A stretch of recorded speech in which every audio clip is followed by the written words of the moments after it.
Hello everyone, welcome back to my YouTube channel and Facebook page education hub BD. পেজকে related অনেক কম news আসছে।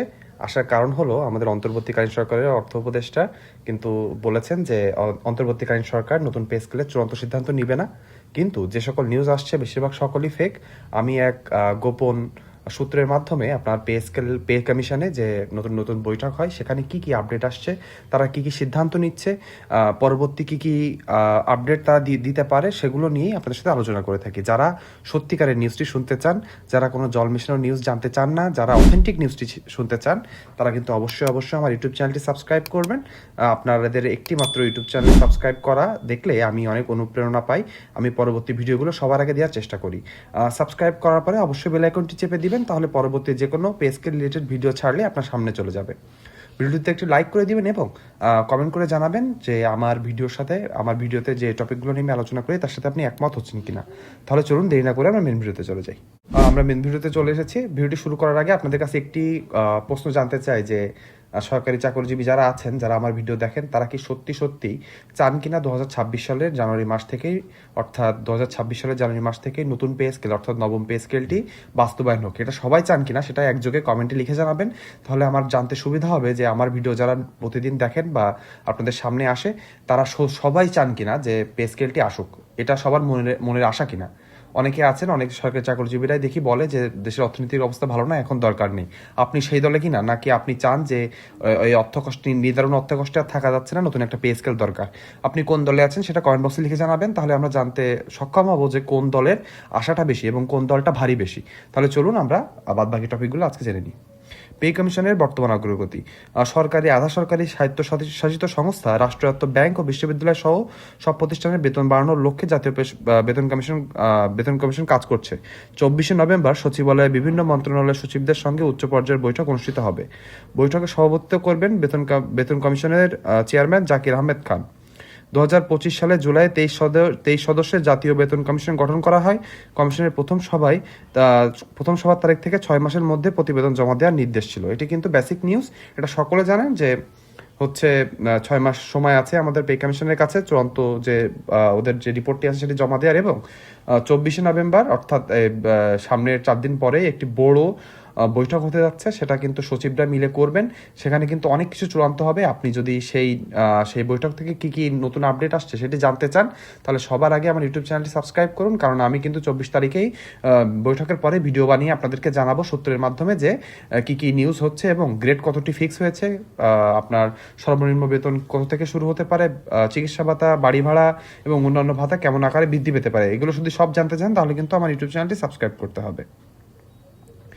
উপদেষ্টাদের বক্তব্য, কর্মচারীদের প্রতিক্রিয়া। অর্থ উপদেষ্টা প্রথমে বলেছিলেন বর্তমান সরকারের আমলে নতুন পে স্কেল কার্যকর হবে। এটা কিন্তু আমরা সকলে জানি যে আমাদের অর্থ উপদেষ্টা কিন্তু এই কথা দিয়েছিলেন যে তিনি পরবর্তী সরকারের হাতে এই কাজগুলো দিয়ে যেতে চান না। তারা যেহেতু পে কমিশন গঠন করেছেন, তারাই এটি চূড়ান্ত আকারে গ্যাজেট আকারে প্রকাশ করে তাই যাবেন। পরে তিনি আবার বললেন নির্বাচনের পর নতুন সরকার সিদ্ধান্ত নেবে। এমন দ্বিচারিতা কি আপনি মেনে নেবেন? আমরা কোনোভাবে এটি মেনে নিব না। আমরা ঘৃণা ভরে এটা প্রত্যাখ্যান করলাম। আমরা চাই অন্তর্বর্তীকালীন সরকার স্বপ্রণোদিত হয়ে যেহেতু এই কাজটি হাতে নিয়েছে, তারা এই কাজটি ভালোভাবে সম্পন্ন করুক।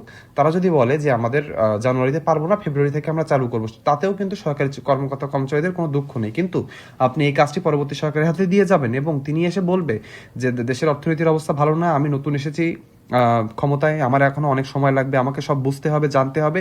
এগুলো কিন্তু কালবিলম্ব হবে এবং দেখা যাবে যে পরে 3-4 বছরেও আমাদের সরকারি কর্মকর্তা কর্মচারীরা নতুন একটি পে স্কেল পাবে না। সেই 2015 সালে 8ম পে স্কেল দেওয়া হয়। আজ প্রায় 11 বছর অতিবাহিত হতে গেল। সরকারি চাকরিজীবীদের দুঃখ দুর্দশার কথা কিন্তু কেউ ভাবে না। যখনই একটি নতুন পে স্কেলের কথা চাউর হয়, তখনই দেখা যায় যে দেশের অবস্থা খুব খারাপ হয়ে যায়, অর্থনৈতিক মন্দা শুরু হয়ে যায়, মুদ্রাস্ফীতি বেড়ে যায়। কিন্তু এই 11 বছর ধরে কিন্তু সরকারি চাকরিজীবীদের কোনো নতুন বেতন স্কেল আসেনি। তাহলে দেশের মুদ্রাস্ফীতি কি এক জায়গায় রয়েছে নাকি কমে গিয়েছে? মুদ্রাস্ফীতি কিন্তু তার হারে, তার নিয়মে বাড়ছে, কিন্তু সরকারি চাকরিজীবীদের বেতন বাড়ছে না। অন্তর্বর্তীকালীন সরকার যখন ক্ষমতায় আসলেন তখনই কিন্তু একটা নিউজ হলো যে তারা নিজেরাই বললেন যে তারা মহার্ঘ ভাতা হিসাবে একটি ভাতা দিতে যাচ্ছেন। শেষমেশ আমাদের হাতে মূলা ঝুলিয়ে 2025-26 অর্থ বছরে একটি বিশেষ প্রণোদনা নামে 10 এবং 15% হারে একটি বেতন বাড়িয়ে দেওয়া হলো। এই 10-15% হারে বেতন বাড়িয়ে কি বৈষম্য দূরীকরণ করা যায় কোনোদিনও?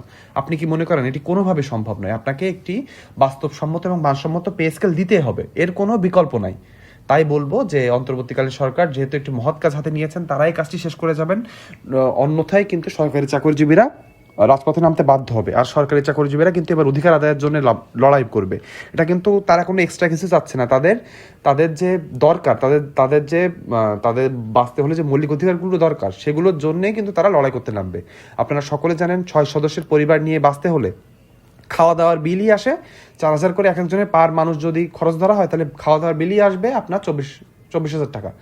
আপনি শুধু 6 জনের মানুষের একটা পরিবারে খাওয়া দাওয়া 20,000-এর উপরে খরচ হয়ে যাচ্ছে। আপনি কিভাবে একটা মানুষকে এখন 8,250 টাকা বেসিকে বেতন দিয়ে তাকে মনে করাবেন যে এই বেতন তার জন্য ঠিক আছে? এটা কোনোভাবে সম্ভব না। বেতন অবশ্যই চেঞ্জ করতে হবে, এবং সেটা 2026 সালে জানুয়ারি মাস থেকে করতে হবে। আপনিও আমার সাথে একমত কিনা কমেন্ট বক্সে লিখে জানাবেন। অর্থ উপদেষ্টার এই বক্তব্যের পরে সরকারি কর্মকর্তা কর্মচারীদের মধ্যে তীব্র অসন্তোষ তৈরি হয়েছে। কর্মচারীদের দাবি, অন্তর্বর্তী সরকারই যেহেতু কমিশন গঠন করেছে, তাই পে স্কেলও দিতে হবে এখন। 30 নভেম্বরের মধ্যে সুপারিশ জমা না পড়লে চাপ বাড়ানো হবে বলেও জানিয়েছেন কর্মচারী নেতারা। তার মানে বুঝতে পারলেন, সরকারের অন্তর্বর্তীকালীন সরকারকে কিন্তু আলটিমেটামও দেওয়া হয়েছে। সেটি হলো 30 নভেম্বরের ভিতরে সকল পে কমিশনের সকল কাজকর্ম শেষ করে একটি চূড়ান্ত তাদের যে রিপোর্ট, সেটি জমা দিতে হবে, এবং 15 ডিসেম্বরের ভিতরে গ্যাজেট আকারে নতুন পে স্কেল অর্থাৎ নবম পে স্কেলটি ঘোষণা করতে হবে। এর অন্যথায় হলেই কিন্তু দুর্বল আন্দোলন গড়ে তুলবে। মতামত সংগ্রহ পূর্ব প্রস্তুতি। 1 থেকে 15 অক্টোবর পর্যন্ত সাধারণ নাগরিক, সরকারি কর্মকর্তা বিভিন্ন সমিতি থেকে অনলাইনে মতামত সংগ্রহ করেছে কমিশন। বিদ্যমান বেতন কাঠামো, সুবিধা অসুবিধা এবং নতুন স্কেলের প্রয়োজনীয়তা সব বিষয়ে পর্যালোচনার আওতায় রয়েছে। অর্থনৈতিক বাস্তবতা, বিশ্লেষকদের মতামত। বিশ্লেষকদের মতে সরকারি কর্মচারীদের বেতন বাড়া স্বাভাবিক প্রক্রিয়া। বেতন বাড়লেই বাজারে দ্রব্যমূল্য বেড়ে যায়, এটাও বাস্তবতা। এতে বেসরকারি খাতের কর্মীদের প্রায় বিপাকে পড়ে। মূল্যস্ফীতি বাড়লেও 10 বছর ধরে নতুন পে স্কেল দেওয়া হয়নি। গত 17 বছরে জিডিপি বাড়লেও রাজস্ব আদায় বাড়েনি, ফলে অর্থনৈতিক চাপ রয়েছে। এজন্য অন্তর্বর্তী সরকারের নতুন সরকারের উপর ভার দিতে চাইছে বলে ধারণা করা হচ্ছে। তার মানে বুঝতে পারলেন যে অন্তর্বর্তীকালীন সরকার কিন্তু এটা এড়িয়ে যাওয়ার জন্য এই কাজটি করতে যাচ্ছে। কিন্তু আমরা আবার আমাদের দ্ব্যর্থহীন কণ্ঠে জানিয়ে দিতে চাই, সরকারি কর্মকর্তা কর্মচারীরা কিন্তু এবার তাদের অধিকার আদায়ের লড়াই রাজপথে নামবে। দরকার পড়লে জীবন বাজি রেখে এবার তারা তাদের ন্যায্য অধিকারটা আদায় করে তাই ছাড়বে, এটুকু আমরা জানিয়ে দিতে চাই। তাই বলবো, অন্তর্বর্তীকালীন সরকার যেন সময় মতোই কাজটি শেষ করে সরকারি কর্মকর্তা কর্মচারীদের সুখবরটি দিতে পারেন। কর্মচারীদের সংগঠিত আন্দোলন। সর্বশেষ 14 নভেম্বর প্রেস ক্লাবে বড় সমাবেশ করেছে বাংলাদেশ সরকারি কর্মচারী দাবি আদায় ঐক্য পরিষদ। তাদের দাবি, 15 ডিসেম্বরের মধ্যে গ্যাজেট প্রকাশ করতে হবে, 1 জানুয়ারি থেকে নবম পে স্কেল কার্যকর করতে হবে। তারা হুঁশিয়ারি দিয়েছেন, দাবি না মানলে কঠোর আন্দোলন, এমনকি কর্মবিরতি, অবস্থান, জেলায় জেলায় বিক্ষোভ পর্যন্ত আসতে পারে। তার মানে বুঝতে পারলেন, সরকারি কর্মকর্তা কর্মচারীদের কিন্তু টার্গেট এবং এইম কিন্তু লক হয়ে গিয়েছে। তাদের একটাই টার্গেট এবং এক দফায় দাবি, আমাদের পে স্কেল দিতে হবে, সেটি 2026 সালে জানুয়ারি মাস থেকে দিতে হবে। কিভাবে দিতে হবে, কিভাবে করলে ভালো হবে, সেটা অন্তর্বর্তীকালীন সরকার বুঝে নিবে। কিন্তু এখন কিন্তু সরকারি চাকরিজীবীদের এক দফা এক দাবিতে পরিণত হয়েছে এটি। তাই বলবো যে আমাদের এই দাবি, ন্যায্য দাবিটি অবশ্যই মেনে নিতে হবে। যে সকল সংগঠন ইতিমধ্যে আন্দোলনের একজোট হয়েছে, কর্মচারী কল্যাণ ফেডারেশনের নেতৃত্বে 12টি সংগঠন জোটবদ্ধ হয়েছে। এর মধ্যে রয়েছে সরকারি প্রাথমিক বিদ্যালয় সংগঠনের 6টি সংগঠন, 11 থেকে 20তম গ্রেড সরকারি চাকরিজীবী ফোরাম, বাংলাদেশ কর্মচারী উন্নয়ন ফোরাম, 17 থেকে 20তম গ্রেড সরকারি চাকরিজীবী সমিতি, দপ্তরি প্রহরী সংগঠন, আন্তঃবিশ্ববিদ্যালয় কর্মচারী সমিতি, বাংলাদেশ রেলওয়ে এমপ্লয়িজ লীগ, সরকারি গাড়ি চালক কেন্দ্রীয় সংগঠনও সমর্থন জানিয়েছে।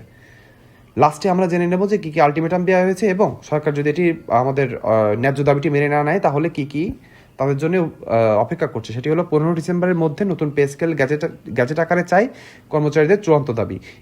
এ সময়ের মধ্যে পদক্ষেপ না দিলে জেলায় জেলায় বিক্ষোভ হবে, ঢাকায় মহাসমাবেশের ডাক দেওয়া হবে, অবস্থান কর্মসূচি হবে সকল সরকারি অফিসের সামনে, এবং কর্মবিরতি হবে। তার মানে কোনো সরকারি কার্যক্রম কিন্তু চলবে না। প্রয়োজনে টানা আন্দোলন এমন ইঙ্গিত দিয়েছেন সংগঠনের নেতারা। আপনি যদি সরকারি কর্মকর্তা কর্মচারীরা আন্দোলনে ডাক দেন, তাহলে আপনি তার সাথে একত্রতা পোষণ করবেন কিনা এবং দরকার পড়লে রাজপথে নামবেন কিনা, সেটি কমেন্ট বক্সে অবশ্যই লিখে জানাবেন। একদম লাস্টে এসে জেনে নিব কর্মচারীদের শেষ কথা। তাদের কিন্তু দুঃখ ভারাক্রান্ত কথা এটাই যে ডিসেম্বরের মধ্যে গ্যাজেট চাই, তবেই কর্মচারীরা বিশ্বাস ও আস্থা ফিরিয়ে পাবেন। প্রয়োজন হলে নতুন পে স্কেল 1 জানুয়ারি থেকে কার্যকর হতে পারে। পরবর্তী অর্থ বছরে 6 মাসের এরিয়া বকেয়া দেওয়া যেতে পারে। এটা কিন্তু সরকারি কর্মকর্তা কর্মচারী এটু বলেছে যে আপনি 2026 সালের 2026 সালের জানুয়ারি থেকে নতুন পে স্কেলটি চালু করে দিয়ে যান। যদি এক্সট্রা অর্থ যদি না থাকে সরকারের কাছে, তাহলে 2026-27 অর্থ বছরের জন্য অপেক্ষা করুন।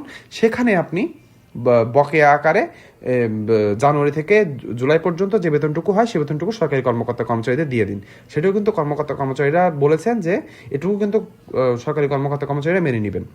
তবে তাদের শেষ কথা একটাই, নতুন পে স্কেল অবশ্যই দিতে হবে। এটি আজকে আমাদের ভিডিওর শেষ অংশ। আপনাদের ভিডিওটি কেমন লেগেছে এবং আপনি পে স্কেলের এই যে ন্যায্য দাবি এটা আপনি আদায় করে নিতে আন্দোলন করতে প্রস্তুত কিনা কমেন্ট বক্সে লিখে জানাবেন। ভিডিওটি কেমন লেগেছে সেটি জানাতে ভুলবেন না। ভিডিওটিতে একটি লাইক করে দিবেন অবশ্যই, আর আমার ইউটিউব চ্যানেলটি সাবস্ক্রাইব না করা হলে অবশ্যই সাবস্ক্রাইব করে দিবেন। আজকে ভিডিওটি এ পর্যন্তই, সবাই ভালো থাকবেন।